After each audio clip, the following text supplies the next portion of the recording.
Good morning, everybody. We're going to do some work examples today to consolidate our understanding of solutions of circular functions. The idea is that when we do solutions of circular functions, we have to do it over a restricted domain, because otherwise we then have simply infinite solutions. So the question I've got here is find the solutions to 1 equals 2 times sine of x, where x is between 0 and 2 pi. Reminder that we are using radians still. So the trick is to do this even without using your CAS, is to rearrange this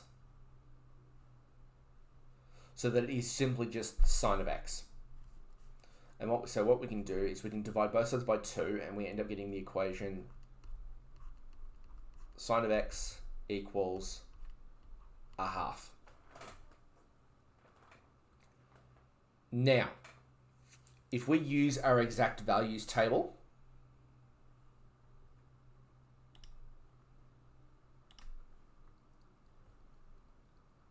that we started drawing up the other day,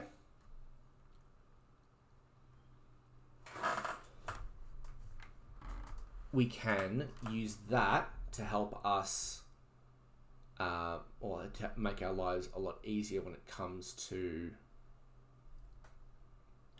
generating our table of values. So if we generate our table of values, so we've got here 0, pi and 4,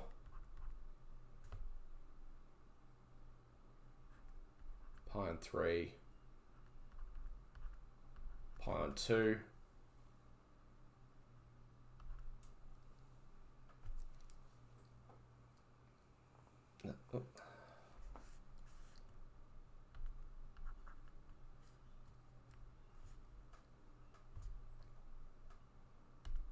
and then we can go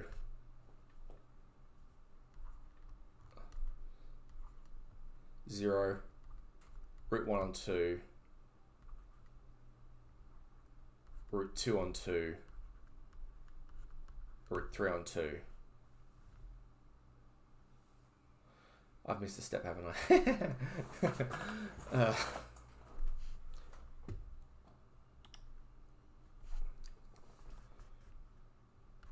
I've got pi on 6. All right. So someone help me out.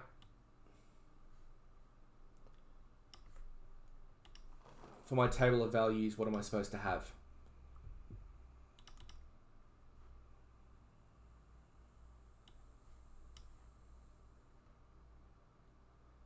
So I'm supposed to have pi on 6. Am I supposed to have pi on 6?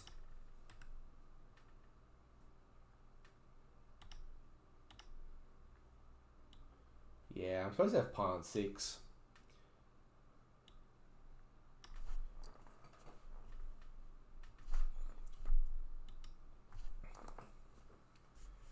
Yeah, because we all know that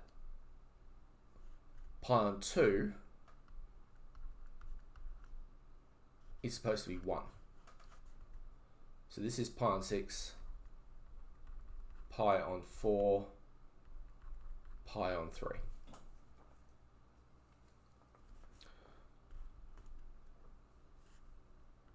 Oh, that's really ugly too. All right. So these are all supposed to be over. Yeah. So now I have my table of values. And I can look here, well, which one of these goes with 1 on 2?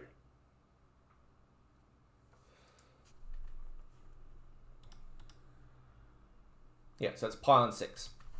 So we know that the first solution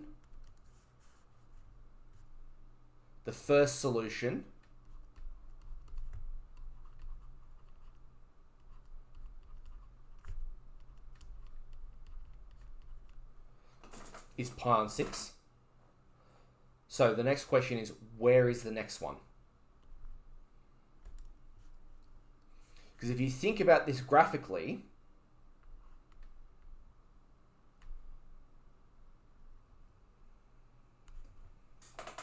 it's got 2. So there's 0. This is 1 period, so it's 2 pi. Or is it? How many times will that graph repeat itself inside 2 pi?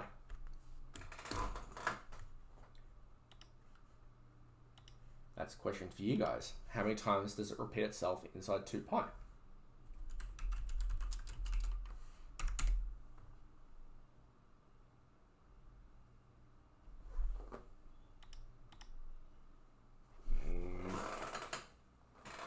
Check again. What's the magic number in front of the x tell us? It tells us how many times it repeats itself inside.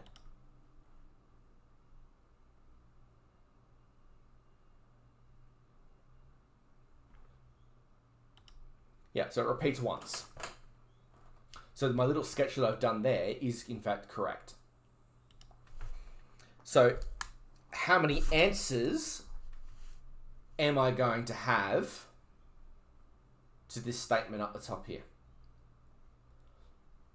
How many answers am I going to have between 0 and 2 pi?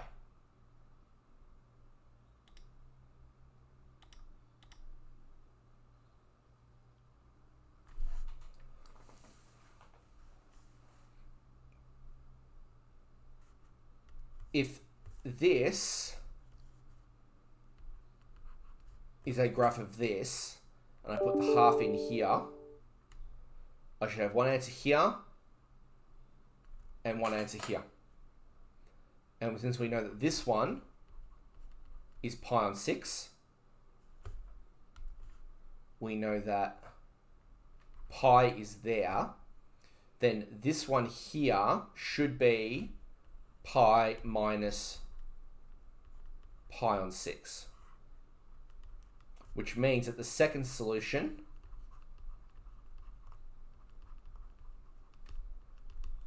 is what? Yeah, it's 5 pi on 6. All right.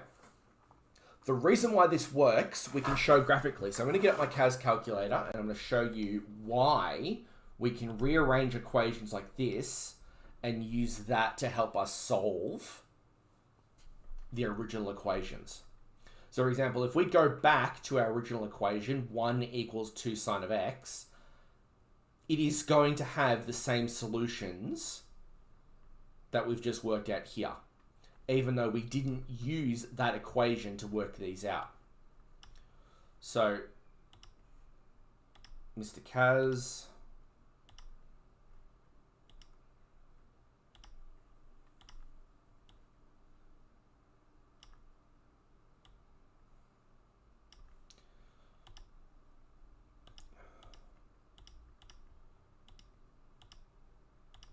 so if I draw 2 sine of x and 1,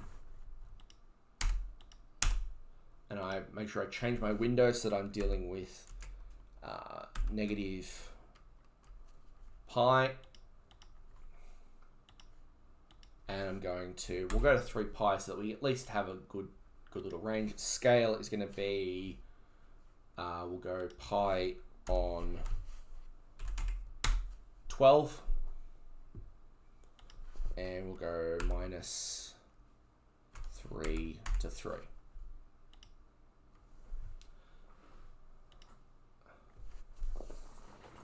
So now, what I've done is I've sketched 1 and 2 sine of x. And on this, if I use the analysis GSolve intersection function, it gives me that one intersection is at 0.5235988, which you'll find is indeed pi on 6. And the second one is at 2.61799, which is 5 pi on 6. Now, in the other different colors, what I'm going to do is I'm actually going to do sine of x and 1 and a half.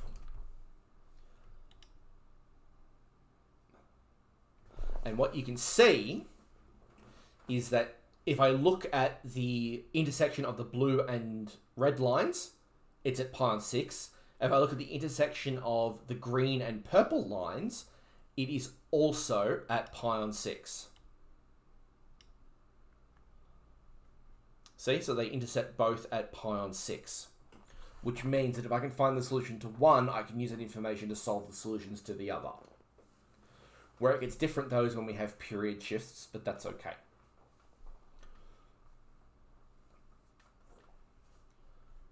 So we can use our knowledge, and of course, to prove my point, over here, the solutions are still the same. And look, even the intercepts are still the same because the amplitude of the function does not change where the intercepts are. Only the period changes when the intercepts are.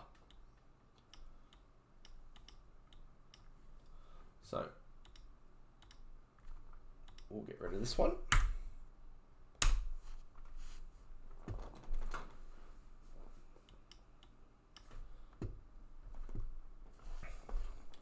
Now, sometimes when you get these sort of questions, what you'll be asked is to find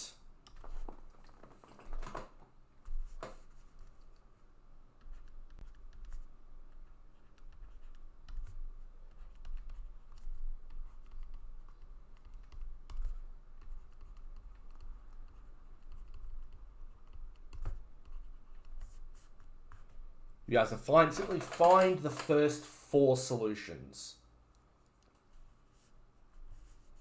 And they'll give you a function. So for example, f of x equals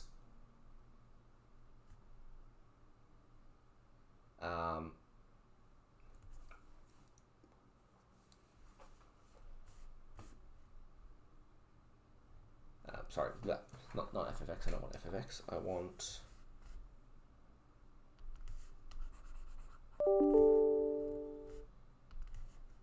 so for example, I might say, oh, it's root 3 equals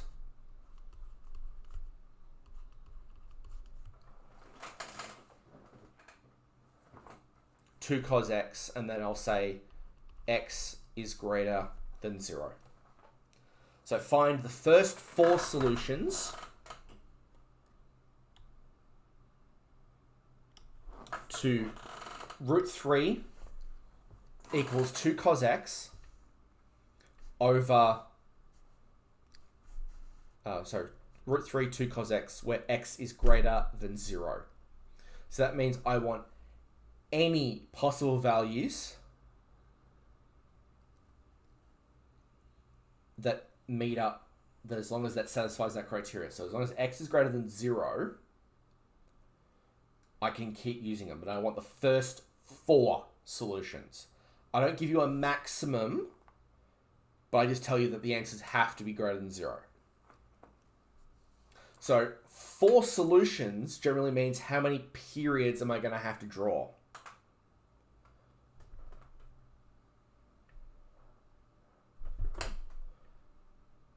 How many periods am I going to have to draw to get 4 possible solutions? Because if I do a quick, very rough sketch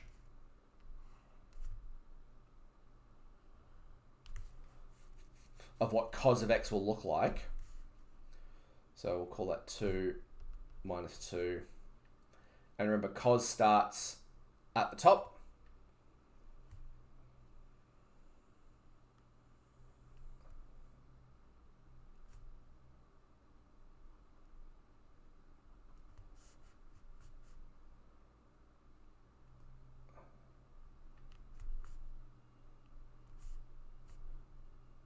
It has to go all the way down, back up, all the way down, and back up. And root 3 is approximately how much?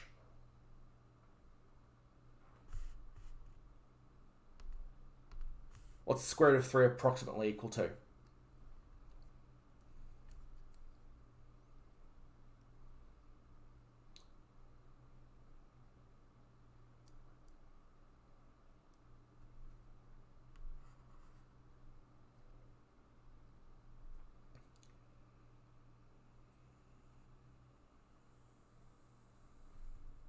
Square root of 3, ladies and gentlemen. What is it approximately equal to? And that's square root of 2. I need the square root of 3.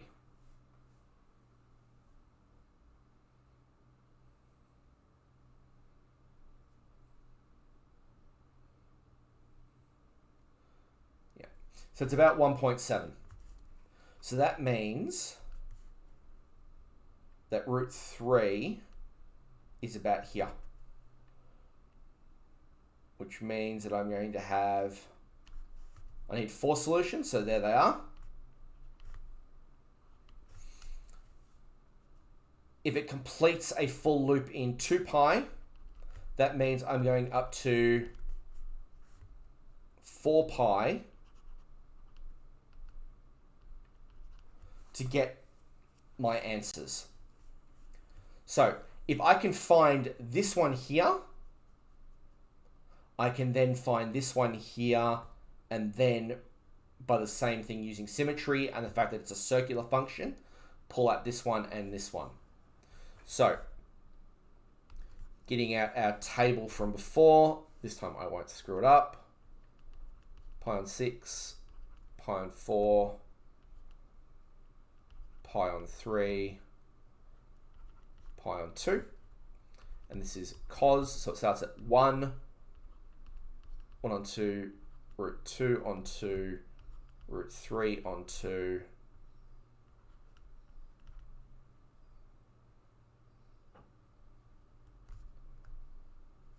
and then root 4 on 2. Root 4 on 2, root 4 is 2, 2 divided by 2 is 1, which is,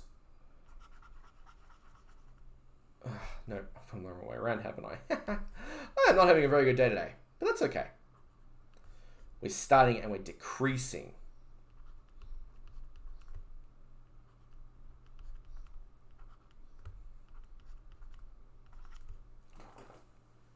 So, where is our first intercept going to be? Cos of what is equal to root 3 on 2? It's cos of that again. So we've got our good friend pi on 6 back.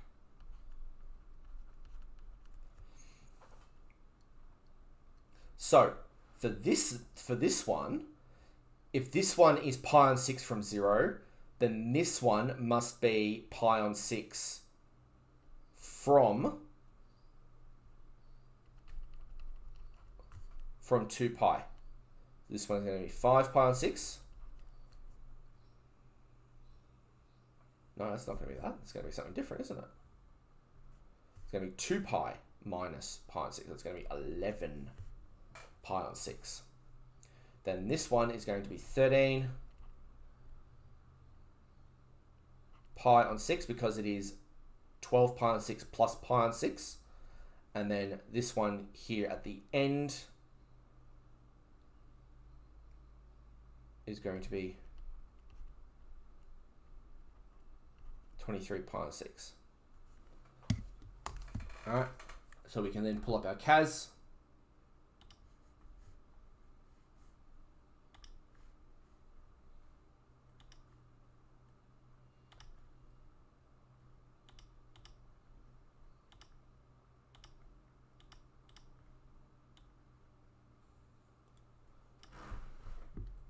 And again, this is without me doing any rearranging or solving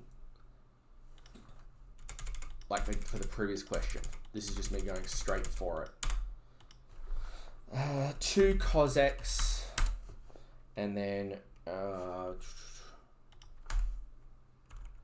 root 3.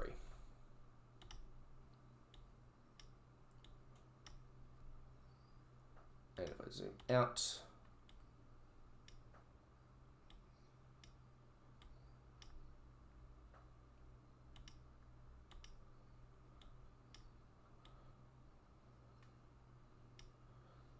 I have 1, 2, 3, 4 answers.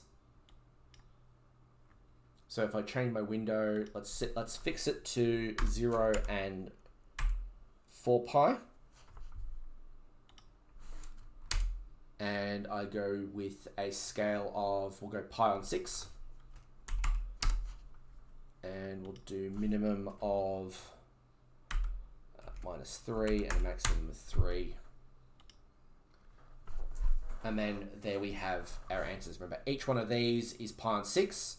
So it's 1 pi on 6, 2, 3, 4, 5, 6, 7, 8, 9, 10, 11 pi on 6, 12, 13 pi on 6, 14, 15, 16, 17, 18, 19, 20, 21, 22, 23 pi on 6. 24 pi on 6 is 4 pi. So there we have our solutions to the first 4 answers. All right.